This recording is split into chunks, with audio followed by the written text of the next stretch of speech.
Learn Thai language. Lesson 21. Seasons and weather.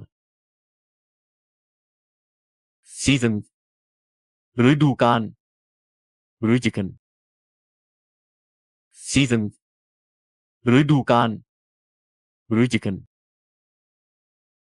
Winter. ฤดูหนาวฤดูหนาว Winter. ฤดูหนาวฤดูหนาว Spring. ฤดูใบไม้ผลิฤดูใบไม้ฟลาย Spring. ฤดูใบไม้ผลิฤดูใบไม้ฟลาย Summer. ฤดูร้อนฤดูร้อน Summer. ฤดูร้อนฤดูร้อน Autumn. ฤดูใบไม้ร่วงฤดูใบไม้ร่วง Autumn.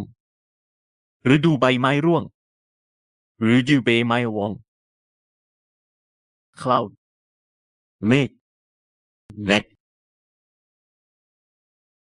Cloud. เมฆ Sky. ท้องฟ้าท้องฟ้า Sky. ท้องฟ้าท้องฟ้า Rainbow. สายรุ้งเซรัง Rainbow. สายรุ้งเซรัง How is the weather? อากาศเป็นอย่างไรครับอากาศเป็นอย่างไรครับ How is the weather? อากาศเป็นอย่างไรครับอากาศเป็นอย่างไรครับ Good weather.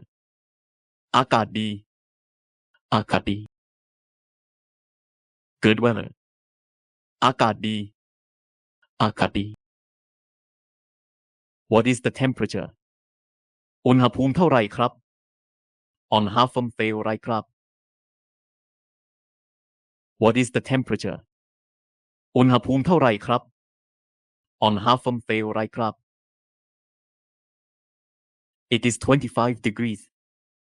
อุณหภูมิอยู่ที่25องศา On half from 25 องศา It is 25 degrees. อุณหภูมิอยู่ที่25องศา On half from 25 องศา It is humid. อากาศชื้นอากาศชื้น It is humid. อากาศชื้นอากาศชื้น It is cloudy. มีเมฆเยอะหลายเมฆเยอะ It is cloudy. มีเมฆเยอะหลายเมฆเยอะ It is raining. ฝนกำลังตกฝนกำลังตก It is raining. ฝนกำลังตกฝนกำลังตก